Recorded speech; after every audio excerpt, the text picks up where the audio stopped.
So if I'm wired for safety and hypervigilance, always intuiting potential dangers as a woman, and as a man, they are more risk-seeking. They tend to search out more challenging situations. How does that balance in a relationship? Because if the man continually takes risks and the woman intuitively knows that that isn't good,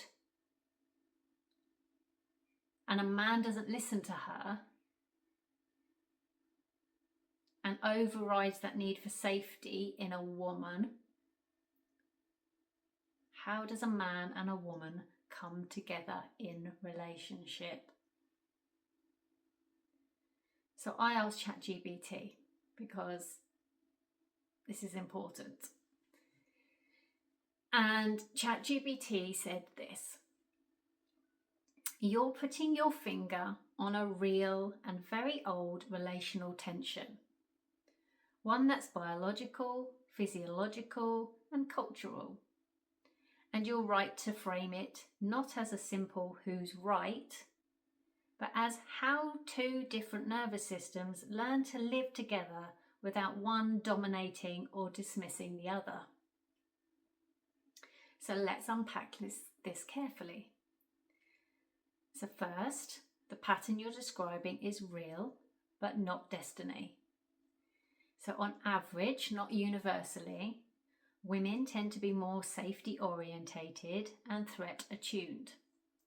Higher baseline vigilance, stronger intuition around social and physical risk, often carrying lived experience or vulnerability. Men tend to be more risk-seeking, dopamine-driven reward systems, socialised toward challenge, proving, expansion, risk-taking often tied to identity and self-worth. These tendencies evolved to work together, not against each other, which is what we all feel and we're all desperate to create.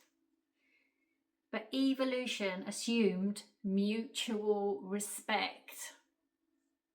Modern relationships often break down because that respect is missing. The real issue is not risk versus safety. It's whose reality is treated as valid.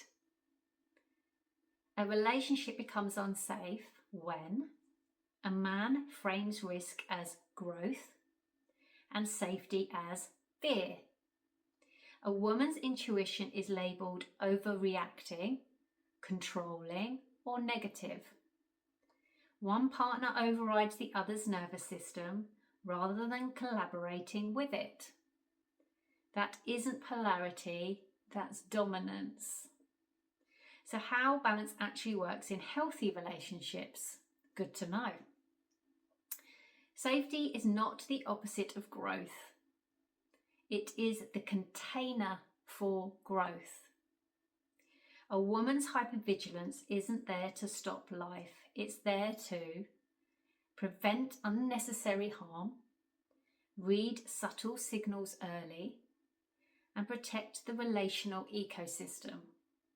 When a man dismisses that, he's not being brave, he's being reckless with shared consequences. Healthy masculinity says, if this risk affects us, your nervous system matters as much as my impulse. Risk must be chosen, not imposed.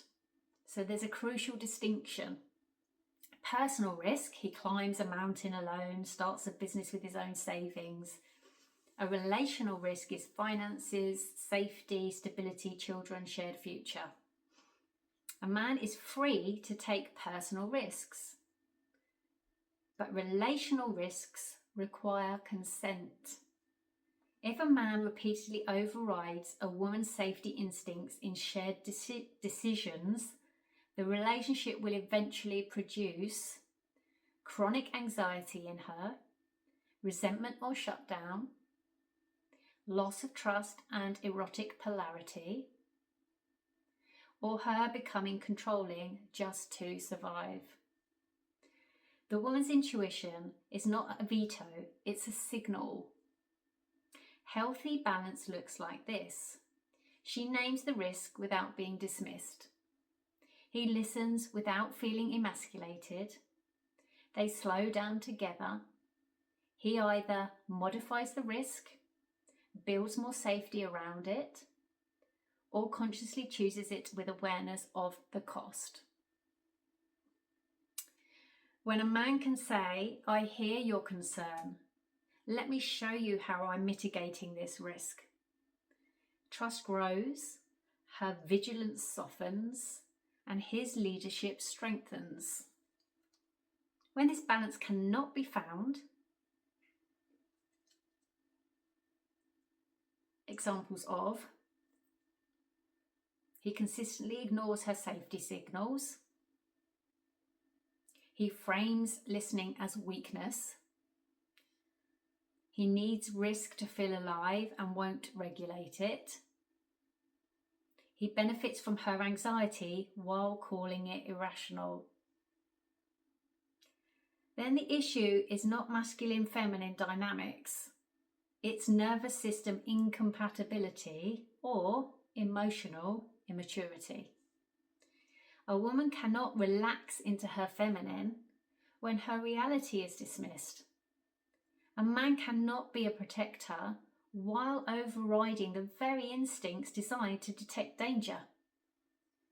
How men and women come together well. They come together when risk-seeking is tempered by responsibility. Safety-seeking is honoured, not pathologized. Each sees the other as complementary intelligence, not opposition. The deepest truth here is this: a man's courage without a woman's intuition becomes destruction. A woman's intuition without a man's courage becomes paralysis. Together, when neither is silenced, they become wisdom. And this is masculine and feminine dynamics that live within each one of us. We both have both polarities and they can work together. You'll have one more dominant than the other within you. So it's good to work on these polarities within yourself if you're single. And then if you're in a relationship, this is what you're looking for. So I'm saying this and sharing this because I want to validate people's experiences. If you've experienced this kind of relationship in the past, it helped me feel normalized, and I think it's important that we understand this conditioning and where we've gone wrong as man and woman, so that we can unify and do things better in the future. So also I went on to say about how children can be a catalyst for this imbalance. So up until that point, most people can probably have a good relationship, and then when children come into the mix, things can change. So ChatGBT said, "I'm really glad you said this out loud. What you're describing is very common and very painful. And it makes sense that having children is the catalyst. When kids enter the picture, the stakes change at a nervous system level, especially for mothers. What might have been tolerable or even invisible before suddenly becomes untenable." So why children change everything? Before children, a woman can often absorb risk internally, carry anxiety quietly, rationalize or override her intuition, and let a partner's risk-taking feel like his thing. So after children, her vigilance is no longer just about her. The cost of being wrong is too high, and her body won't let her ignore danger signals anymore. So what looks to a man like "you changed" or "you became controlling or anxious" is often actually her system finally refusing to betray itself. What likely happened in these dynamics sounds like a pattern like this. You sensed risk or instability and named it. You weren't taken seriously or were overridden.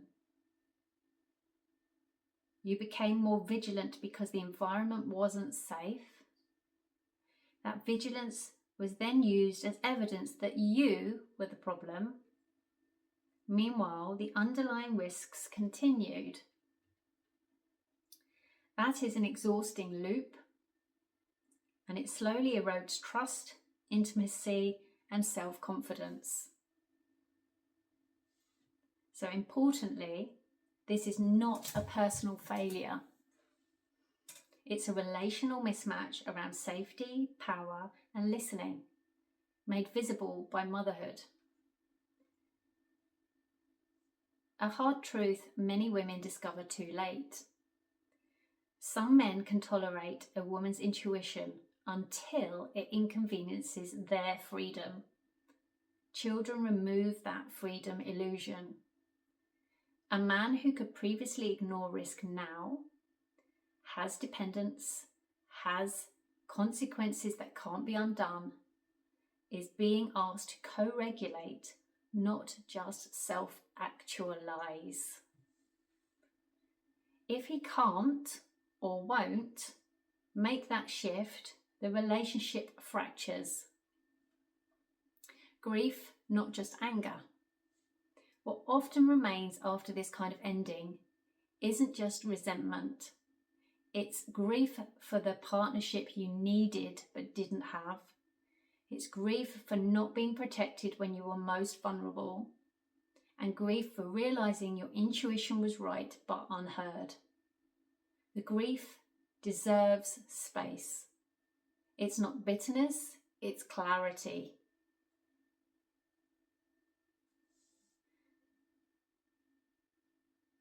So this leaves you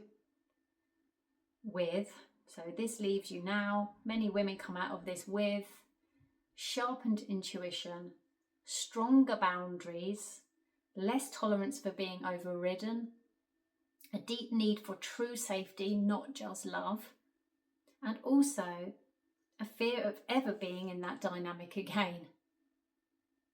And that's understandable. And so it would be really great to ask more questions. It'd be really great to uncover trusting your intuition again, without living with hypervigilance, and lots of other things which I would like to explore and share. So thank you for listening.